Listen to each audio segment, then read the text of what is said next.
Livro do Apocalipse.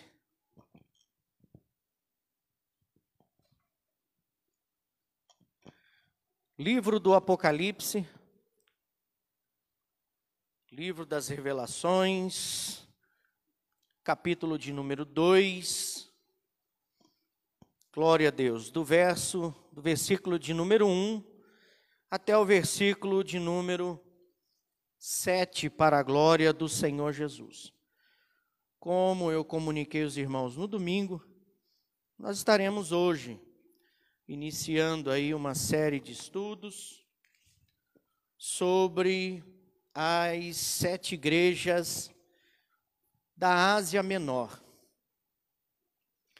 O que essa experiência, o que essas cartas agregam de valores espirituais na nossa vida.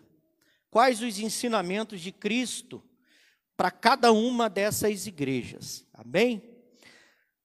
Apocalipse capítulo 2, versículo de número 1 ao versículo 7 diz assim: Ao anjo da igreja em Éfeso escreve: Estas coisas diz aquele que conserva na mão direita as 7 estrelas e que anda no meio dos 7 castiçais de ouro. Conheço as tuas obras, tanto o teu labor como a tua perseverança, e que não podes suportar homens maus, e que pusestes à prova os que a si mesmos se declaram apóstolos e não são, e os achastes mentirosos. E tens perseverança, e suportaste provas por causa do meu nome, e não te deixaste esmorecer. Tenho, porém, contra ti que abandonaste o teu primeiro amor. Lembra-te, pois, de onde caíste. Arrepende-te e volta à prática das primeiras obras. E, se não, venho a ti e moverei do teu lugar o teu candeeiro, caso não te arrependas. Tens, contudo, a teu favor que odeias as obras dos nicolaítas, as quais eu também odeio. Quem tem ouvidos, ouça o que o Espírito diz às igrejas. Ao vencedor, dar-lhe-ei que se alimente da árvore da vida, que se encontra no paraíso de Deus. Amém? Pode se assentar, glorificando ao nome do Senhor Jesus. Meus irmãos, quando Deus colocou esse tema, quando o Senhor colocou no meu coração um desejo para que nós viéssemos compartilhar, repartir, aprender acerca desse assunto, desse tema que é tão valoroso, que é tão precioso, que traz tantos ensinamentos para a nossa vida. O livro do Apocalipse é o livro das revelações.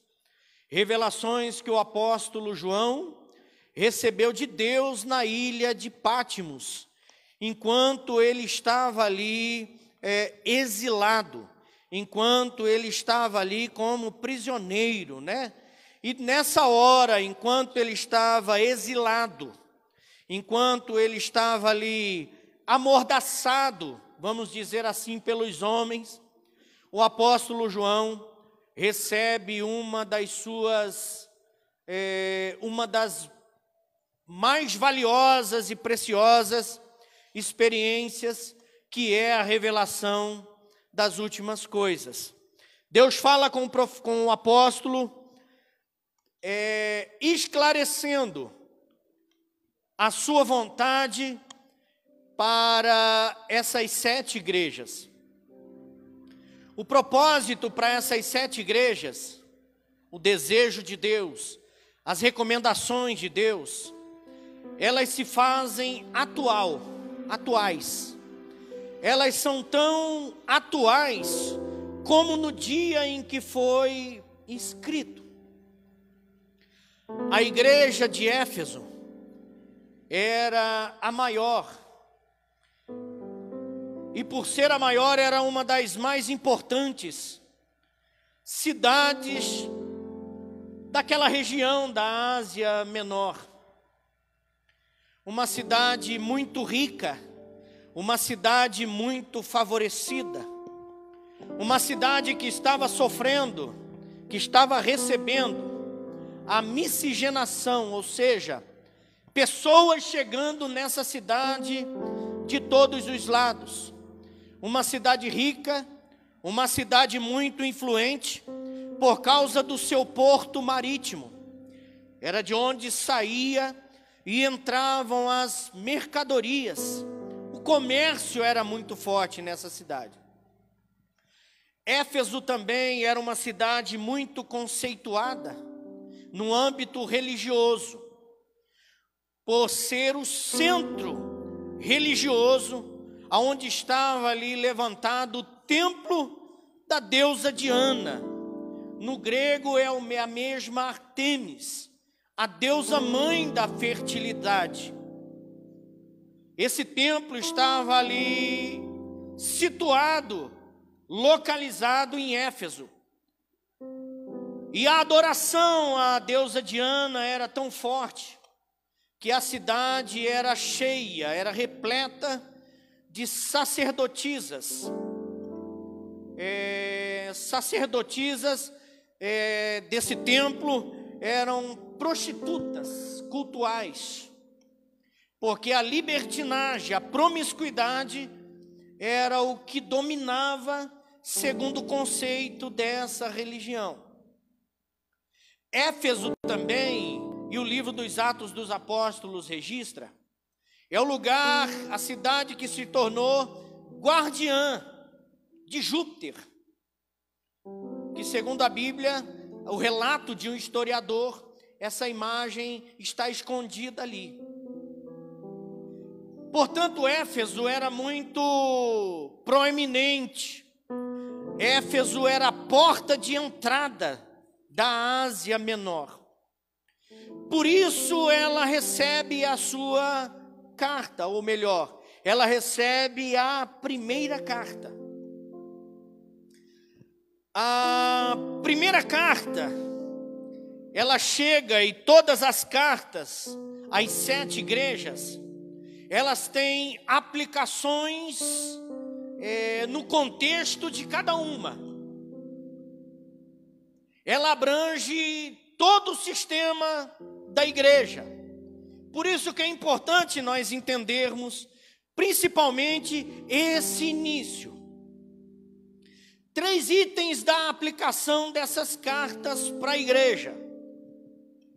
Essas cartas, ela tem aplicação local, ou seja, ela descreve a realidade de cada igreja, em cada local, segundo cada costume do local, segundo aquilo que se vivia, aquilo que era costume, aquilo que era uso do local.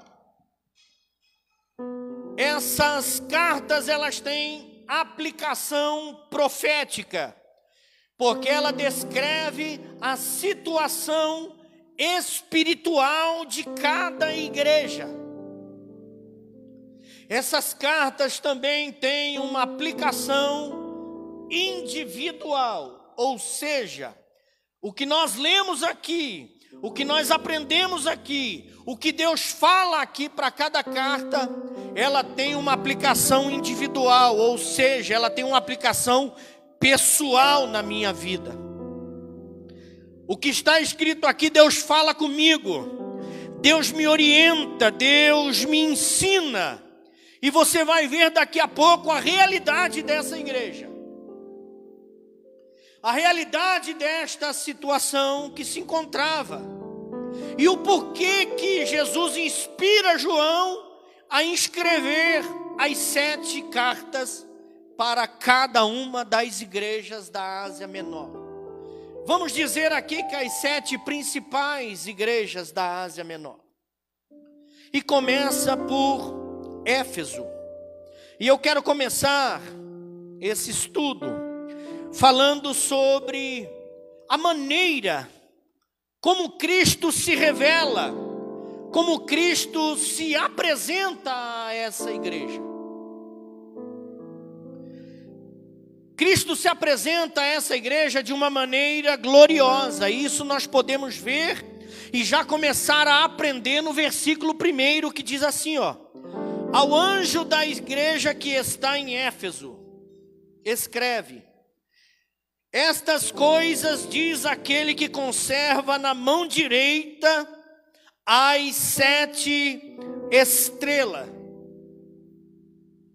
Então Deus se apresenta para essa igreja de Éfeso como aquele que tem na sua destra, na sua mão direita, as 7 estrelas. De que forma que Deus está se apresentando para essa igreja? Deus está se apresentando para a igreja como aquele que tem o controle sobre tudo, o domínio sobre tudo, que nada foge daquilo que Ele projeta, daquilo que Ele programa.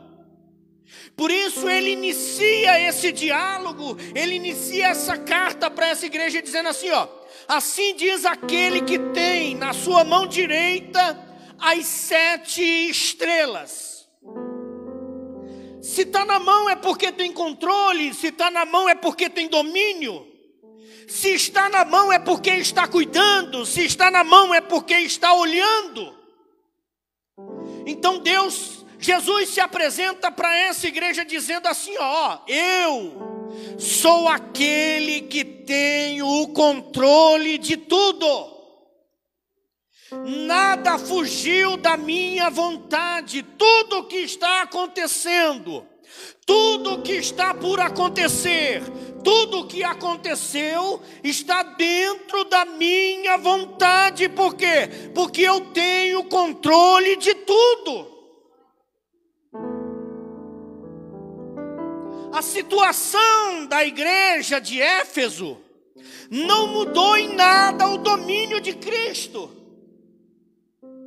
A situação que a igreja de Éfeso vivia não influenciou em nada o domínio soberano dele. Por isso que ele se apresenta dizendo para a igreja: eu sou aquele que tem o domínio sobre tudo. Aí ele continua dizendo assim, ó: e que anda no meio dos 7 candeeiros de ouro. Aquele que anda no meio dos 7 candeeiros, ou no meio dos 7 castiçais. Veja que ele se apresenta a essa igreja de uma forma gloriosa. Ele diz que ele tem o controle de tudo. E ele diz que ele anda no meio dos 7 castiçais. A luz é a representação maior do domínio sobre as trevas. A luz é a representação maior do domínio sobre o que é escuro. Quando chegamos na igreja, a igreja estava escura. Acendemos as luzes, ela ficou clara. A luz prevalece sobre as trevas. Aí ele está dizendo, ó: eu tenho domínio sobre tudo. E não importa a treva, eu chego andando no meio dos 7 castiçais, trazendo luz, clareando. Não tem como falarmos de luz e não falarmos de solução, porque a luz é a solução para a escuridão. Ele diz: ei, eu tenho controle de tudo. E eu me apresento a vocês trazendo a solução para a escuridão que vocês estão passando, para a escuridão que vocês estão enfrentando. Então a maneira como ele se apresenta à igreja é de uma forma gloriosa. E ele diz assim, ó: eu apareço para vocês no meio dos 7 castiçais. Não é andando em volta, é no meio. Eu tenho domínio de tudo. Eu trago a luz sobre as sombras. E eu estou no meio. Ó, ele está dizendo: o que está acontecendo não me tirou do centro. Eu permaneço no centro. Eu tenho domínio. Eu mudo a situação e eu permaneço no centro.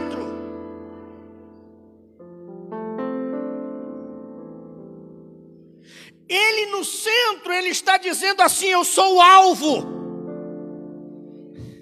Ele no centro, ele está dizendo assim: ei, eu estou aqui, vem para mim. Por isso que ele diz assim: eu sou o caminho, a verdade e a vida. Ninguém vem. Eu acho lindo essa colocação. Ele não está dizendo ninguém vai, ele está dizendo ninguém vem. Ninguém vem ao Pai se não for por mim. Ele está dizendo: ei, eu sou o centro. Tem que vir na minha direção, andar na minha direção, se mover na minha direção, para alcançar algo maior e soberano. Aleluia.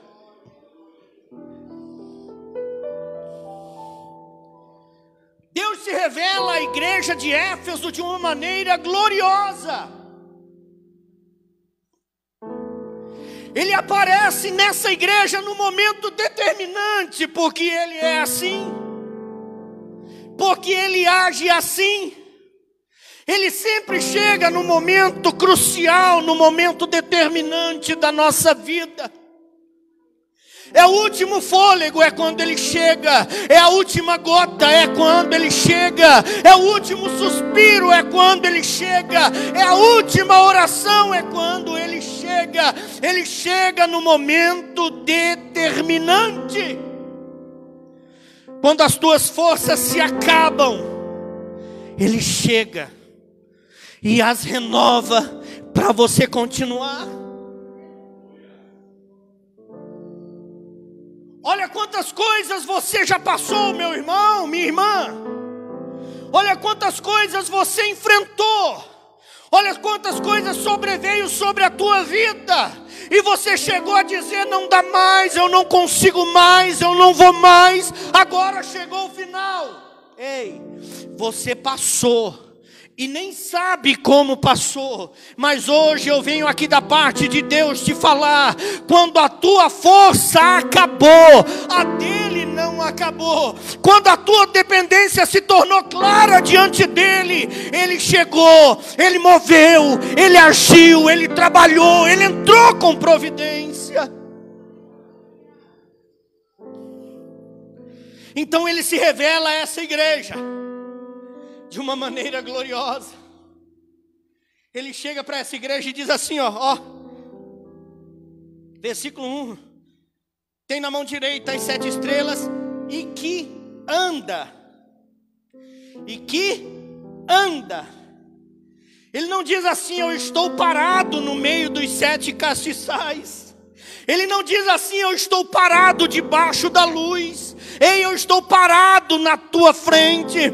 Eu estou parado atrás de você. Eu estou parado na tua casa. Eu estou parado na igreja. Ele diz: ei, aquele que anda. O nosso Jesus, ele não é estático. O nosso Jesus não está prostrado, não está postado. Aquele homem naquela cruz que a gente vê por aí, todo derrotado, todo humilhado, aquele lá não é o nosso Jesus. O nosso Jesus foi para a cruz, morreu, mas ao terceiro dia ressuscitou. Foi no inferno, pegou a chave da morte do inferno. Ei, e diz para mim e para você: a porta que abre ninguém fecha, e aquele fecha ninguém abre. Aleluia. Aquele que anda, ele está dizendo: ei, eu tenho controle de tudo. Quando eu chegar, essa escuridão vai acabar. Aleluia. E eu não estou parado. Eu estou caminhando na tua direção. Você não vê, mas eu estou caminhando na tua direção. Você não enxerga, mas eu estou caminhando na tua direção. E caminhando na tua direção, eu estou tirando tudo aquilo que o diabo tenta tirar, tenta colocar para te parar. As setas que ele lança de desânimo, esfriamento, toda tristeza, eu vou colocando por terra. Por quê? Eu estou caminhando na tua direção. Isso ele está dizendo para a igreja de Éfeso. Aquele que anda. Aleluia. E depois aqui do versículo de número 2, ele começa a falar sobre algumas qualidades. Qualidades estas que tornam Éfeso diferente, que chama a atenção.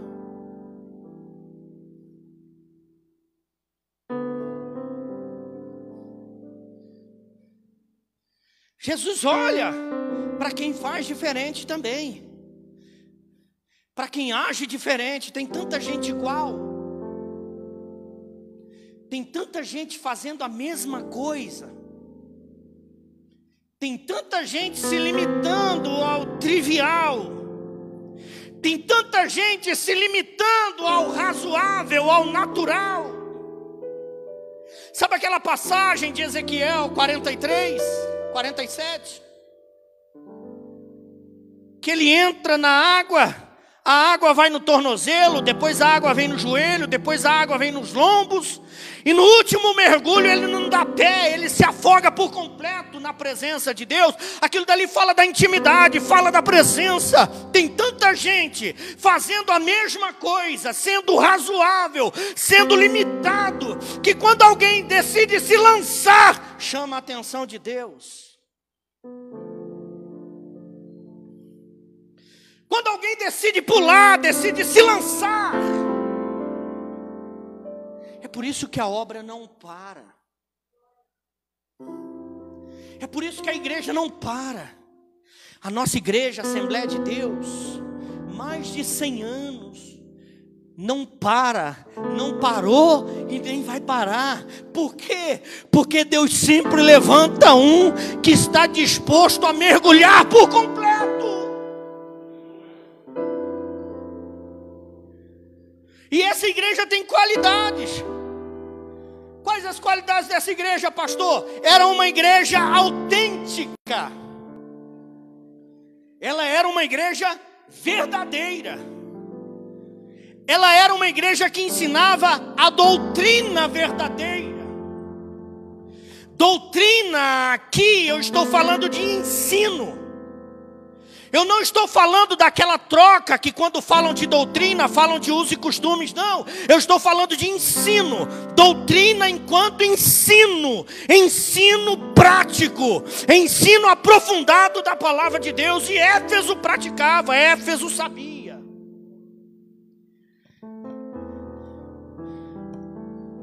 Era uma igreja de muito trabalho. Era uma igreja de muito esforço.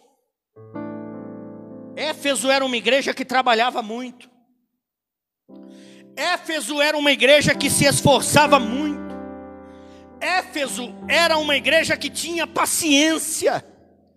Éfeso era uma igreja que colocava que tinha uma característica que eu acho mais linda no ser humano, que é a perseverança.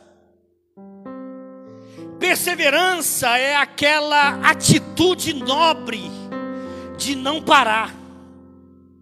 Perseverança é aquela atitude magnífica de não desistir. Perseverança é aquela palavra linda que deixa claro que quem é perseverante, não importa o obstáculo, não importa a barreira, não importa o gigante, não importa o que está acontecendo, o tamanho da tempestade. Quando Jesus fala vem, ele vai. Perseverante. A igreja de Éfeso foi uma igreja que passou por sofrimentos, mas não se cansou.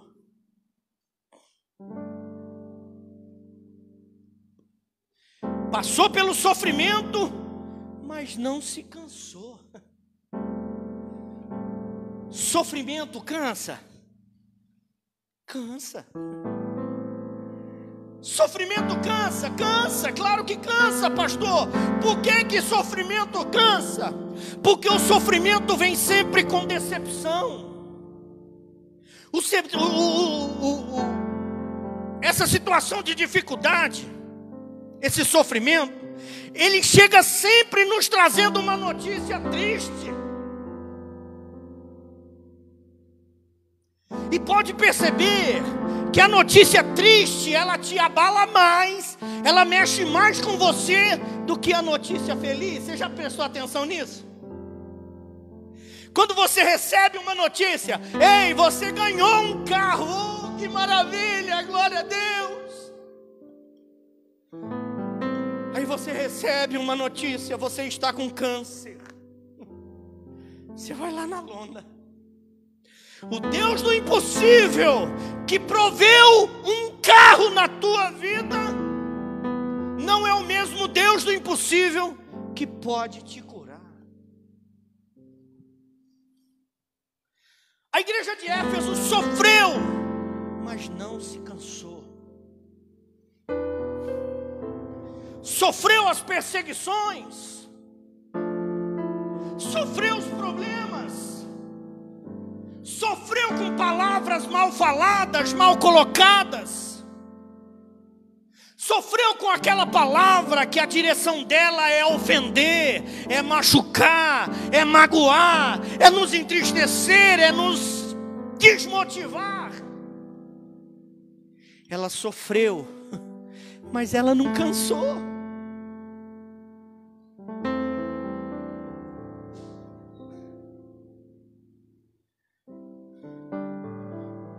Quando vier o sofrimento, diga para o Senhor: Senhor, me ajuda a passar pelo sofrimento, porque eu sei que esse sofrimento faz parte do teu projeto na minha vida. Mas eu te peço, Senhor, não me deixa cansar.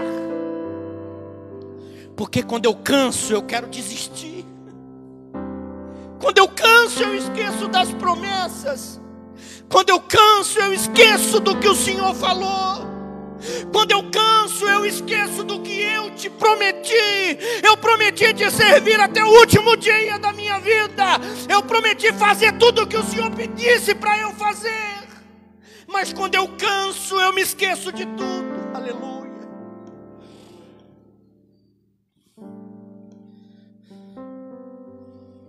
O sofrimento, ok, vamos passar por ele. Jesus vai nos dar força como sempre deu. Agora cansar, ore a Deus para que esse sentimento não chegue perto de você. Senhor, o sofrimento eu até aceito e peço, me ajuda a passar por ele. Agora o cansaço não deixa chegar não, Senhor. Porque tem um monte de gente cansada por aí, que se esqueceu do caminho da tua casa, que se esqueceu das tuas promessas, que se esqueceu da tua palavra, que se esqueceram do compromisso que fizeram quando desceram as águas batismais, que se esqueceram do compromisso que fizeram quando estavam diante do pastor se casando, que se esqueceram do compromisso que fizeram quando assumiram a responsabilidade de serem obreiros na tua casa, se cansaram e saíram. Éfeso sofre, mas não cansa. Aleluia. Não permitiu que os maus crentes, com as suas más intenções, prevalecessem no meio dela.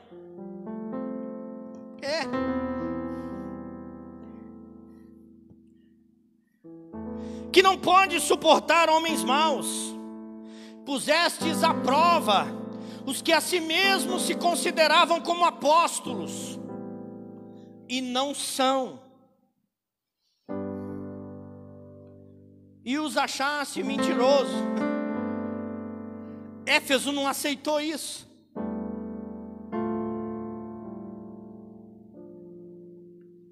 Éfeso não aceita a doutrina dos nicolaítas. Não aceita, não. Odeia. A igreja de Éfeso tinha ódio dessa seita maligna.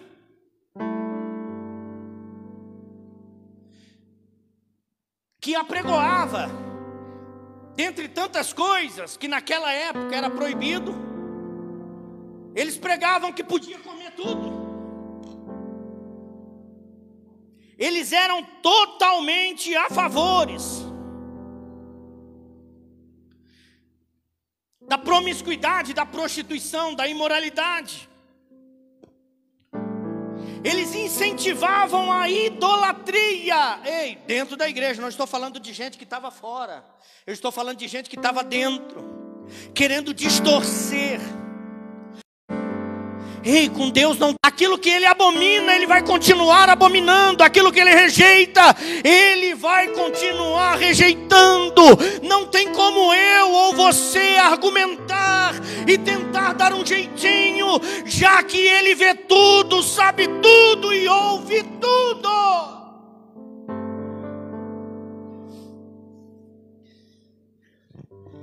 Aí essa igreja odeia, abomina a obra dos nicolaítas. Essa turma, ela não tinha vez dentro da igreja. Por quê? Porque a igreja de Éfeso conhecia a palavra. E quando eu conheço a verdade, ei, não adianta vir querer falar mentira, que eu já conheço a verdade. Você entendeu? O que acaba com a mentira é o conhecimento da verdade. Enquanto você não conhece a verdade, você vive na mentira. Por isso que João deixou escrito: e conhecereis a verdade, e a verdade ela vos libertará. Quem que é a verdade? A verdade é o nosso Senhor Jesus Cristo.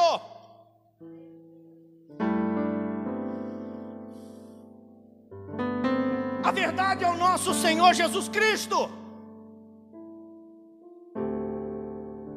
Uma igreja que quando olhamos para ela, ela é perfeita. Quando olhamos para a igreja de Éfeso, ela está no caminho certo. O próprio Jesus revela a João, Jesus diz assim, eu conheço a obra dessa igreja, eu conheço o que eles fazem. Eu conheço a obra, eu conheço. Conheço o trabalho, o labor. Eu conheço a vida laboral, a vida de trabalho, de serviço dessa igreja. Conheço também que eles são perseverantes. Se ele está dizendo aqui que conhece a igreja e sabe que ela é perseverante, por quê? Porque veio dias maus e ela não parou, ela não desistiu, ela continuou, ela perseverou. Então Jesus está dizendo: ei, eu vi você no dia mau e vi que você podia desistir, você podia voltar atrás, mas você escolheu perseverar, você escolheu ir adiante. Eu conheço tuas obras, conheço o teu trabalho, conheço a tua perseverança. Você não suporta homens maus. Não suporta o homem mau. Essa igreja não tinha comunhão, não tinha convivência com homens maus. Juninho, põe o Salmo 1 para nós aí, por favor. Vocês não suportam homens maus, e que puseste à prova os que a si mesmos se declaram apóstolos. Ei, tenta imaginar comigo chegando gente dentro dessa igreja e se apresentando para o pastor dela dizendo assim: ei, eu sou apóstolo.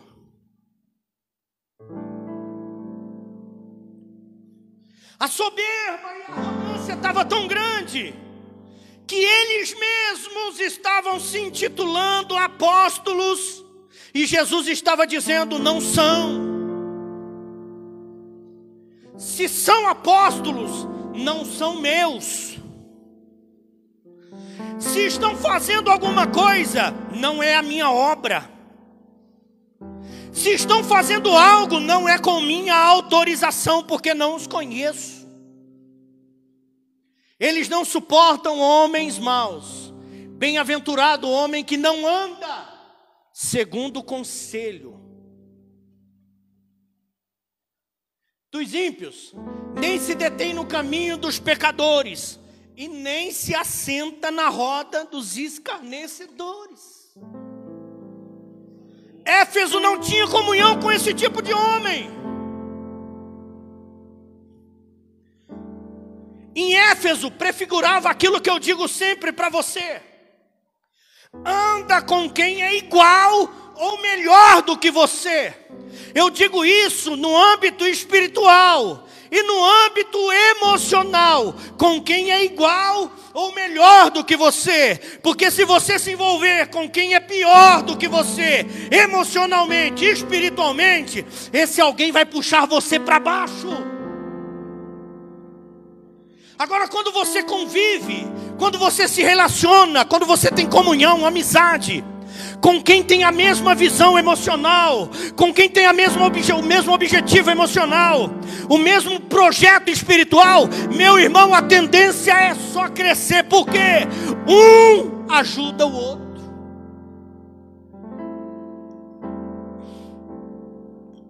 Coisa boa é você se relacionar com quem quer crescer.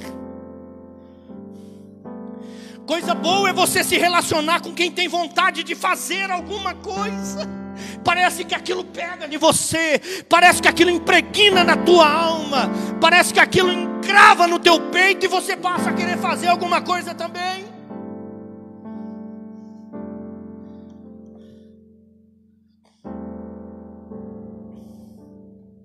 Novo convertido. Comecei na casa do meu pastor. Um dia ele me levou no escritório e me mostrou a sua biblioteca. Uma prateleira cheia de livros. E eu fiquei admirado, maravilhado. E disse: pastor, que coisa mais linda, o senhor já leu tudo? Ele disse: li muitos.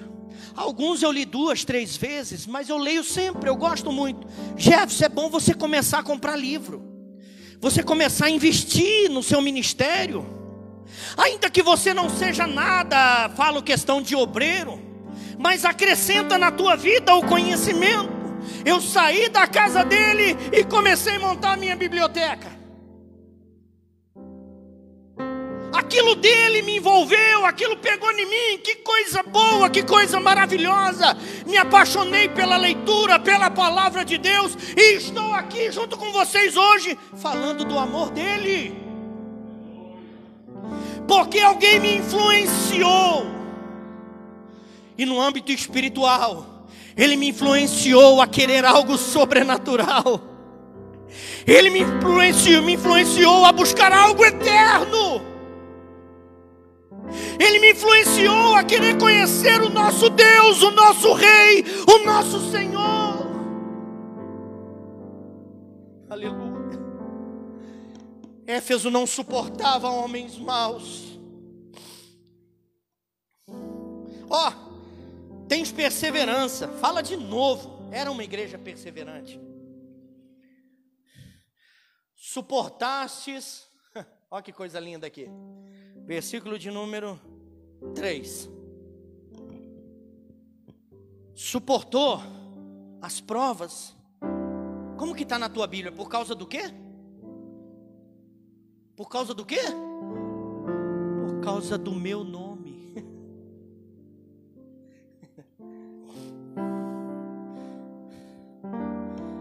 Você está entendendo o detalhe? Você está entendendo, absorvendo o segredo? Tudo o que Éfeso fazia é por causa do nome de Jesus. Eu não desisto por causa do teu nome. A prova vem, mas eu não paro por causa do teu nome. Nome que está acima de todo nome. Aleluia. E não te deixaste esmorecer. Glória a Deus. Igreja perfeita. Igreja gloriosa, igreja maravilhosa. Quando eu olho de fora o perfil de Éfeso, é uma igreja perfeita, não é? É uma igreja perfeita. O próprio Jesus está dizendo. Ela é perfeita aos meus olhos. Éfeso é perfeita aos olhos de Éfeso.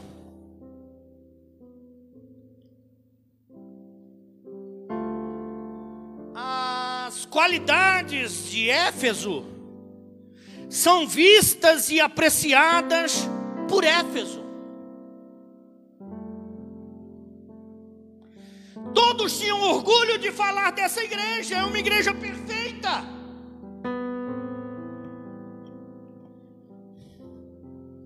Uma igreja que trabalha, uma igreja que é conhecida do Senhor, uma igreja que não se envolve, não se mistura com quem é mau, uma igreja que odeia a prática imoral, uma igreja que não aceita o misticismo que existia naquela época,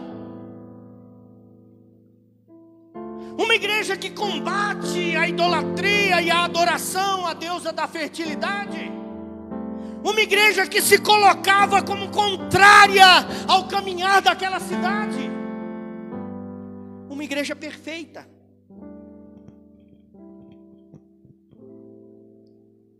Aos meus olhos, porque eu vejo você por fora.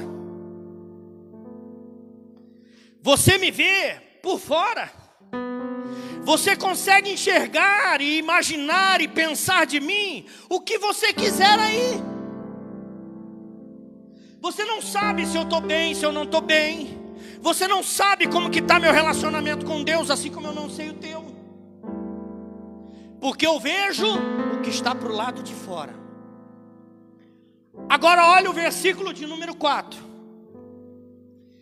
Tenho, porém. Jesus está dizendo, vocês são uma bênção. Tudo que eu ensinei para vocês através da vida de Paulo, que pastoreou a igreja há 3 anos. Tudo que eu ensinei a vocês através de Priscila e Áquila. Tudo que eu ensinei a vocês através de Timóteo. Tudo que eu ensinei a vocês a partir do apóstolo João. Tudo aquilo que eu ensinei a vocês através da vida de Policarpo, de Irineu, que dizem terem pastoreado essa igreja. Tudo aquilo que eu ensinei, vocês estão praticando. Vocês estão andando certo, vocês estão fazendo, ó. Parabéns para você. Tenho, porém. Esse tenho, porém, aqui Jesus está dizendo para aquela igreja que parece perfeita, que ela não é perfeita.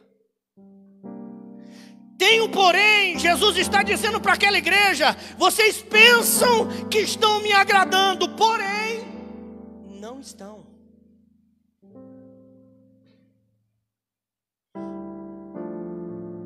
Vocês pensam que a forma como vocês convivem, que a forma como vocês vivem, que a forma como vocês interagem enquanto família, enquanto casal, enquanto irmãos, a forma como vocês se relacionam, a forma como vocês me buscam, a forma como vocês me conhecem, vocês acham aos olhos de vocês que está tudo bem, porém não está.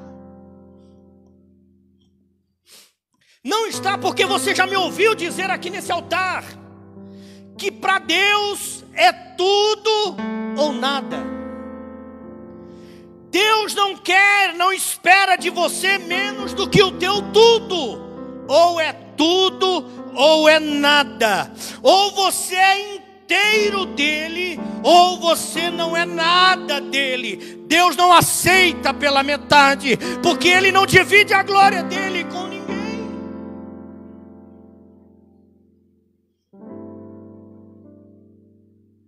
Nabucodonosor quis dividir a glória. Passou 7 anos como um animal no meio do mato, pastando. Porque quis dividir a glória. Quis achar que era igual. Herodes não quis dar glória a Deus. Não quis dar glória a Deus. Ele quis dividir a glória com Deus. Ele quis se colocar na posição de um Deus. Morreu comido de bicho. Quando que Deus aceita menos do que tudo vindo de mim ou de você? Você lembra lá Ananias e Safira quando entram no templo para dar a oferta da terra que eles tinham vendido? Entra primeiro Ananias e diz: aqui está o valor da terra. O Espírito Santo de Deus diz para Pedro: Pedro, ele está mentindo. Pedro olha para ele e fala: ei, a terra não é tua.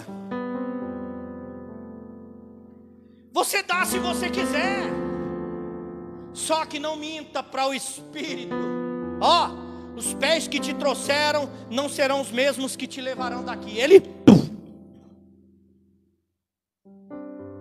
chega Safira correndo atrás. Pedro fala para ela: Safira, e daí? Tudo bem? Tudo bem. Vendeu a terra, vendi, esse é o dinheiro, esse é o dinheiro. Como você mentiu igual ao teu marido, vai acontecer com você igual aconteceu com o teu marido. Você está entendendo que você não é obrigado, mas se você fizer tem que ser tudo. Você está conseguindo entender o que eu estou te dizendo? Deus não quer que você use somente o teu braço. Deus não quer que você use somente suas pernas. Deus quer que você faça de corpo, alma e espírito do melhor jeito que você pode fazer para Ele.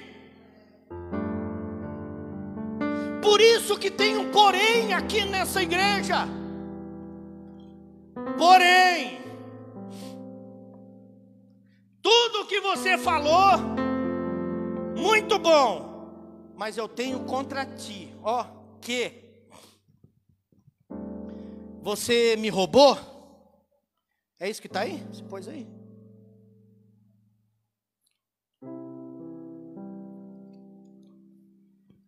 Tenho contra ti que você mentiu. Eu tenho contra ti que você roubou. É isso? Eu tenho contra ti que você adulterou. É isso que está escrito ali? Está escrito ali que tenho porém contra ti que você deixou, que você rejeitou, que você renunciou, que você foi embora e largou o que era para você ter assumido. Ei, meu irmão, isso é sério. Você está entendendo que o que Deus tem, o que Jesus tem contra essa igreja é porque ela deixou. Ela deixou o primeiro amor.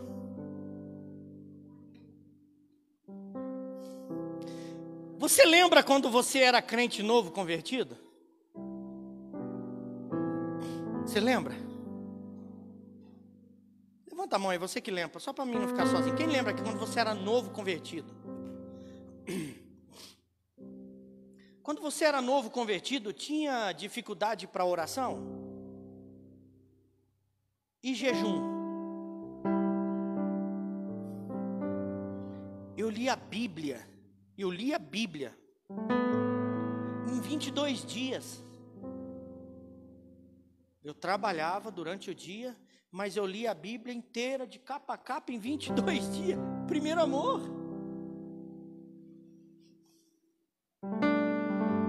Nós fazíamos campanha de oração, está ali a minha esposa. Nós fazíamos campanha de oração na igreja, 20 dias, 21 dias, 30 dias que o pastor colocava. Começava meia-noite. E eu estava lá 30 dias. Culto? Você faltava culto? Não faltava. Não deixava de ir na igreja.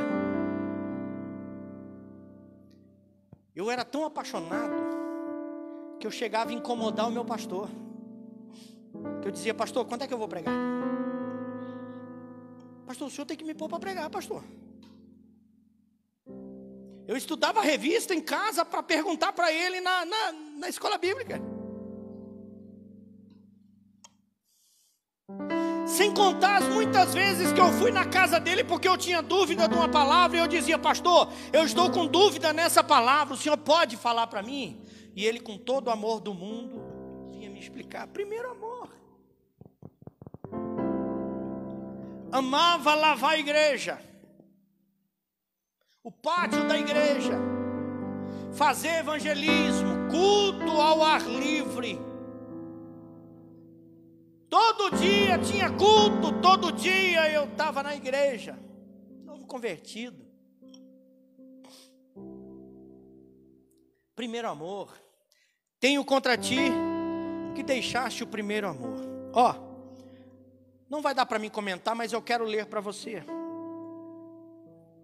Propósitos, recomendações e alertas que Jesus faz para essa igreja. Primeiro, Éfeso era uma igreja ortodoxa, real. Aquela igreja sistemática, rígida. Quando você ouvir falar ortodoxo, é porque o negócio é... Sabe aquele povo que amarra uma bomba e explode? Aquele lá é um ortodoxo. Ele crê naquilo. Ele tem convicção, ele está disposto a morrer por aquilo que ele crê. Não estou falando para você morrer, nem para uma bomba em você, que você não precisa disso. Trabalhadora, fiel nas provas, porém, perdeu a capacidade de amar. Qual que é o primeiro mandamento que Jesus nos ensina?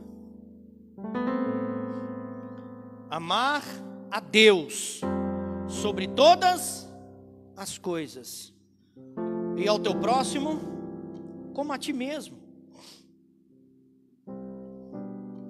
Sabe como que Éfeso se tornou num jeito de eu te falar aqui? Convivia? Éfeso é aquela esposa que não trai o marido, mas também não oferece amor para o marido. Consegue entender como que era? Éfeso vivia uma conveniência. Éfeso vivia uma religiosidade. Jesus não tem nada com religião. A religião é aquela que enaltece a hipocrisia. A religião é aquela que fortalece o julgamento, quando eu não tenho direito de julgar ninguém.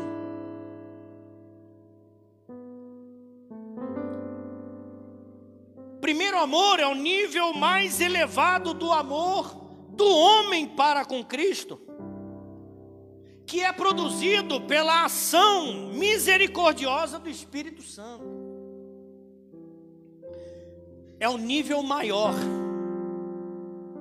é o nível mais elevado. Éfeso cuidou da doutrina de forma religiosa, da disciplina como prioridade acima de tudo, mas se esqueceu de amar.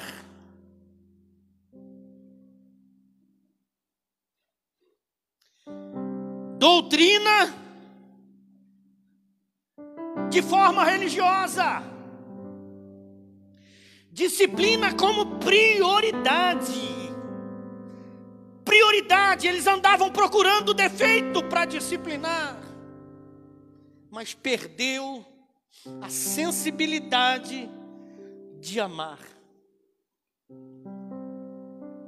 Quando você ama, o namorado, a namorada, quando começa a namorar, não vê defeito no outro. Tudo é lindo. Tudo é lindo quando namora, não é? Tudo é lindo. Eu quero que você venha na minha casa, a Gisele dizia, um frio de rachar. E onde eu ia? Namorar na casa dela. Amor. Eu quero que venha na minha casa com chuva. Eu ia com chuva. Não vê dificuldade. Relaxou, dispensou, né? O primeiro amor. O primeiro amor, ó que coisa tremenda. O primeiro amor é o abandono de tudo. O primeiro amor é um abandono de tudo por alguém que também abandonou tudo. Está entendendo? O amor é o abandono de tudo por alguém que abandonou tudo. Pastor, eu ainda não entendi. Se eu digo que amo a Deus, amo a Cristo, eu abandono tudo pelo amor que eu tenho com Ele, porque o amor que eu tenho com Ele me faz lembrar todos os dias do sacrifício que Ele fez por mim, quando Ele abandonou tudo, subindo naquela cruz, entregando, falando para a morte, morte, onde está o teu aguilhão? Onde está a tua força, morte? Você não consegue me matar. Aí ele diz, aqui está consumado. Ele dá aquele brado, tetelestai, está consumado. A conta está paga. A ti eu entrego o meu espírito. Ele abandonou tudo por você, por mim. Éfeso está fazendo o serviço, está sendo igreja, mas não está praticando a primeira obra. A primeira obra é o amor. Para encerrarmos, a única maneira de reconhecer o falso ensino é estar intimamente familiarizado com a verdade através do estudo e da prática contínua da palavra de Deus. Eu gostaria que você se colocasse de pé agora.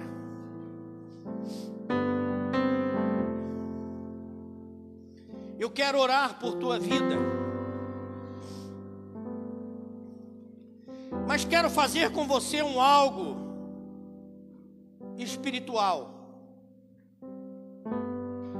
Eu quero que você feche os seus olhos.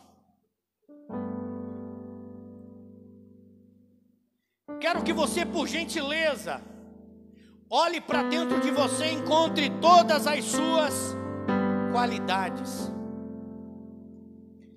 todas as suas virtudes. E depois que você encontrar as virtudes, tente encontrar o primeiro amor. Dá uma analisada, ver se ele está forte, firme, consistente, constante. Se ele ainda é a força motora da tua fé. Se esse primeiro amor ainda é a motivação que te faz sair da tua casa e vir ao templo adorar, vir aqui neste lugar oferecer um sacrifício de louvor, se apresentar diante do Pai com adoração.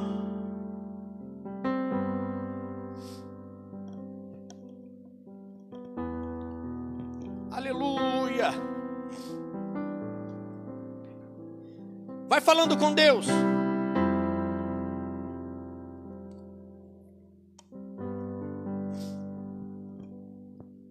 Se porventura você não encontrar aí um lugar, se você não se deparar com o teu primeiro amor, ou entender que esse primeiro amor já não é tão primeiro, ou esfriou, eu convido você a orar comigo, pedir para que o Senhor venha suscitar, ressuscitar, renovar, restaurar, restituir, impactar a nossa vida de uma forma tão especial que o primeiro amor venha florescer. Aleluia, aleluia. Bendito Deus e Pai Todo-Poderoso, louvado, exaltado e engrandecido seja o teu nome. Louvado e exaltado seja engrandecido o teu reino. Obrigado por esta palavra, obrigado por esse momento, obrigado pela oportunidade de podermos participar deste banquete, sermos alimentados por tua palavra. Aprender, Senhor Jesus, a nos analisar, olhar as virtudes, sim, olhar as conquistas, sim, mas também olhar para ver se não falta algo, olhar para ver se não precisamos do renovo, olhar para voltarmos, Senhor, a praticar as primeiras obras, quando convertidos novos, quando aceitamos a fé, quando tivemos a primeira experiência com o Espírito Santo, quando tivemos a primeira experiência com tua palavra, aleluia, quando fomos impactados pelo louvor, quando fomos visitados na oração. Pai, eu quero declarar sobre teu povo, declarar sobre a tua noiva, declarar sobre esta igreja o renovo, a restauração, declarar o poder de Deus, declarar o milagre de Deus, declarar a novidade, as portas abertas, a cura, declarar, Senhor Jesus, as portas abertas, aleluia, a prosperidade em todas as áreas. Pai querido, dá vitória à tua igreja, dá vitória à tua noiva. Leva-nos em paz aos nossos lares. Obrigado, Senhor meu Deus, por tudo, por esta experiência linda nesta noite. Que saiamos daqui edificados, em nome de Jesus. Em nome de Jesus. Meus irmãos, essa palavra, ela não é uma palavra para a hora do culto. Essa palavra é uma palavra lá para fora. Lembra dela. Deixaste o primeiro amor. Vamos voltar à prática das primeiras obras. Quando Jesus era o principal, quando Jesus aparecia, estava em primeiro lugar nas nossas vidas. Amém? Glória a Deus. Quero que você estenda as tuas mãos. Nós já oramos. Que você volte em paz para o teu lar. Que as bênçãos do Senhor sejam sobre a tua vida. Que você contemple pela fé o livramento, a providência, o cuidado, o zelo e a libertação de Deus sobre a tua vida. Que o grande amor de Deus Pai, que a graça do nosso Senhor e Salvador Jesus Cristo, que a comunhão e as doces consolações do Espírito Santo de Deus esteja em cada coração, não só hoje, mas para todo sempre. Todos diremos amém. Está encerrado em nome de Jesus. Meus irmãos, sai de uma vez, não aglomerem lá fora, amém?